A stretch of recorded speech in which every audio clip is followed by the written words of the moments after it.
mean, I have no problem with. I love the TD Center. I mean, it's Mies van der Rohe, a great architect of the 19th century. I'm sorry, 20th century. But they should have saved Toronto Street. If you've ever seen old pictures of Toronto Street, it's a very small street from King to Adelaide, very small. That was known as the Imperial Street of Toronto. That was one of the most stunning examples of this Second Empire style, that they were building extraordinary buildings on that street. That's why the street is also very wide. If you've been on Toronto Street, you'll notice it's a much wider street, because at the head of the street, they built the General Post Office of Toronto, built by Henry Langley, the guy who loved France, and he built it to look like the Grand Opera House in Paris. That old, beautiful opera house with a big dome on it. He built it to remind people just how magnificent architecture can be. And it was torn down in 1960, and the whole street just kind of is gone, unfortunately. Although I think Conrad Black's number 10. Yes, and that's still there, and that just went under a beautiful renovation by the new owners. I mean, that's still there. The Rosewater Club is there, the old Consumers Gas. That's there, and there's also, next to that is an old bank that's still, there's 3 buildings left on that street out of the 20 or so that were there. Do you think we're gaining a new... I think what happened was people just, out with the old, in with the new. And quickly. They didn't really have an appreciation for the old. Everybody just loved the new. The new was good. Progress is good. Well, no one lived downtown either in the 1960s. There were no BIAs. There were no... people living there. Everyone lived in the suburbs. It was a very corporate town until 1980. No one lived downtown. It wasn't zoned for that. So yes, the corporations could put their own banks up and just demolish things, and no outcry. Today it's better, but we still lose a lot. I mean, fire destroyed the old Empress Hotel on Yonge Street, where the old Sam the Record Man is. See how we're aging ourselves? I mean, how quickly this generation now, who are becoming 16, 17 years old, will have no recollection of the Yonge Street that we knew just 10 years ago. And again, how fast it's grown. I wanted to ask, you mentioned the suburbs, and it seems like the suburbs are an integral part of Toronto's city. How long have they? I mean, they've been growing. Look at Mississauga. Sure. It took in 4 towns, is now one. That's right. 4 old towns, like Streetsville and Port Credit and what have you. And I believe, wasn't it Etobicoke was the first suburb of Toronto? Well, I mean, indirectly, Yorkville was a suburb at one time. Oh, it was? 1880. I mean, that was one of the first amalgamations. Was when a lot of those little towns were joined together. I mean, Etobicoke, sure. I mean, even Mississauga, some of the old parts of that is Cawthra Road area. The Cawthra people, the rich family, the Cawthras, lived in a beautiful home. That was all their land at one time, and they had a business downtown on Frederick Street, where there's actually Frederick in front. They had an apothecary, drugstore there, and they had this big mansion in Mississauga. So people were living on the outskirts, and what we now consider, even Don Mills, people were living there since the very beginning. Right, there was the beautiful homes in Don Mills. One now that is the restaurant, what's that place called? David Duncan House. The Duncan family were, and also the Heintzman House was part of Thornhill. From those, they were piano makers, and that was gorgeous. That's a gorgeous mansion that was always saved living in the suburbs. In Markham. Yeah, Markham, I think. Markham's as old as Toronto. And Thornhill, too, is quite old. It all happened at the same time. That people also, as soon as they made some money in the town here, they started buying land up north to get away. Like Casa Loma, that whole area up at St. Clair, I mean, that was countryside.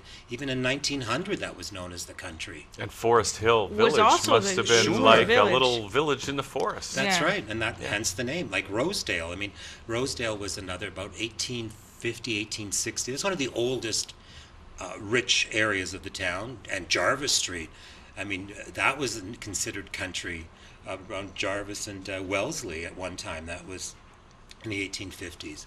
That was country. And they had some beautiful homes on Oh, my goodness. Sherbourne, too, had Sherbourne, makes you so mad, I'm telling you. It does. Just think about all the stuff we've lost. And, we have to save what we have, what little there is. I mean, Sherbourne Street, the old James Cooper mansion, is now a condominium. They added a big tower to the back of it. That's built in the Second Empire style. That's just south of Bloor. It used to be the old Knights of Columbus Hall. Just a magnificent, beautiful home. And it was actually, they moved it from, 30 feet from the back, they moved it closer to the street and put a big tower on the back of it. So it seems to be that seems to be a trend where they're taking the old buildings, and instead of just tearing them down, they're actually incorporating them into the design of the new building. And that's okay. You can't have everything. There's two banks on Yonge Can't Street. you? I hate that expression, to be What? honest with you. What? Can't have everything. No, and you just have to go and geez, because some, really purists say no, you must save the old building and keep it exactly as it is. Well, that's not practical. Living in a great big huge city like Toronto that's moving constantly, the old has to catch up to the new, and we must save what we do have. Now we do the Elgin Winter Garden. That's pretty much intact. Yeah, that's a beautiful place. We're so lucky to have that, Ontario heritage. But the two banks north of that, the old Bank of Commerce and the old Toronto Dominion Bank, they've been sitting there empty for as long as I've lived in this city. I've been here 40 years, and they've just been boarded up. Two of the most beautiful examples of French style and Italian style. Those tiny little banks? They're small, and they were built about 1800. One has a big dome on it. The other one, big columns in front of it, and they're just sitting there boarded up. Just over on Yonge Street, across from the Eaton Centre? Yes, just north of Queen, just north of the Elgin Winter Garden. And that's the new passion I have, is to, save those, because they're going to be gone, and then... Well, they're not going to tear them down, are but they? You never know. They could crumble, they could burn, people aren't looking after them. They could become condos. Rats. Oh, listen, Well, that's okay. anything. Yeah. Put a coffee shop in there, just open them up, they're boarded up, and they're just going to crumble and fall to the street. And we won't have them anymore. So, of everything you know about Toronto, and it's pretty evident you know a lot, you've obviously devoted a great segment of your time and life mission to learning about Toronto. I'd like to ask two questions. The first is, can you tell us maybe one thing that we as Torontonians, I guess we're all Torontonians now, don't know about Toronto, like a mystery about Toronto that we don't know, that, it's kind of like a juicy tidbit that we should know. Something maybe they tried to cover up. There is the old legend of the mass grave of about 3,000 bodies buried right in the middle of the city behind St. James Cathedral. That there's a mass grave of cholera victims that were just dumped into a big hole back in the 1830s, 1840s. There was no time to really find a proper grave for them. They couldn't bury them individually, and cholera was spreading really fast, so they opened up this big grave and they put all those bodies in there, and they're still there. And after a rainfall, if you go into St. James Park, a heavy, as it has been lately, bits of bones still rise to the surface. Oh no, really? Really? Then that's St. James Anglican on yes. the corner of Church and King? Yes. Which is actually a very beautiful church. And I don't know how old it is, but they obviously left it 1853. intact. That's the fifth church to stand on that site. Actually, George III himself looked on an empty map of York before anything was built here, and they asked him, "Where do you want your church?" And he said, "Right there." And he signed the document, and that's in the archives of that church. So is that an original standing building, or has it been doctored That's the up? fifth one. Fifth one. The one before that burnt down during the Great Fire of 1849, which destroyed the old town of Toronto. And that was the one there today was opened in 1853.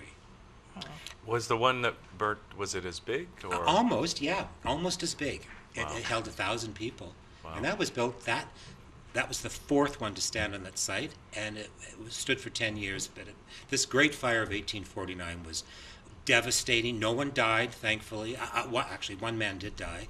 But it really destroyed all the old wooden buildings of downtown Toronto. And it was after that fire they said no more wooden buildings are to be built in the city. That's why you don't see them, because of that fire. Well, I guess that makes Which is sense. great, because, well, these buildings are better. What was your other question? I lost track. My other question would be, where do you see Toronto going? Like right now, I think it's become very world famous, and there's a lot of factors there to is. that, Listen. and a lot of celebrities come here and what have you. A lot of movies are made here. Oh, Where do you see Toronto going? What's the next step? I mean, Toronto is becoming a mecca, a tourist mecca. I mean, I also run a walking tour company, and I'm working every day of the year, 365 days a year. I mean, it's just constant. People are coming to this city for different reasons, not just, to come to the CN Tower or Fort York, as, we did when we were younger. I mean, this city is growing so fast, and so many wonderful undiscovered areas. I mean, I love taking tourists to Baldwin Village, Where's which is that? off the map, near the AGO, Oh. just near the art gallery, one street north of Dundas, a great little street full of wonderful restaurants. Oh, That's yeah, I a think real I had hidden Can't believe gem. you haven't. I went to I a can't Thai either, my restaurant goodness. once on Baldwin Street. It's what Yorkville probably looked like before Yeah. the renovation when all the hippies lived there. I love Baldwin. Yeah. I love Baldwin Village more than I like Kensington Market, but I like Baldwin Village much more. Yeah. Okay. I wish we had more of that, though. More of that. Yes, I absolutely agree. My new favorite non-neighborhood in the city is just around the corner here, Trinity Park, Oh yeah. where they have the labyrinth in the next Oh, to yeah, the yeah, church. yeah. They have the old church, built in the 1840s. You have the labyrinth. You have that river they put in there, the Fountain River. Oh, that That sounds is a good. beautiful, beautiful part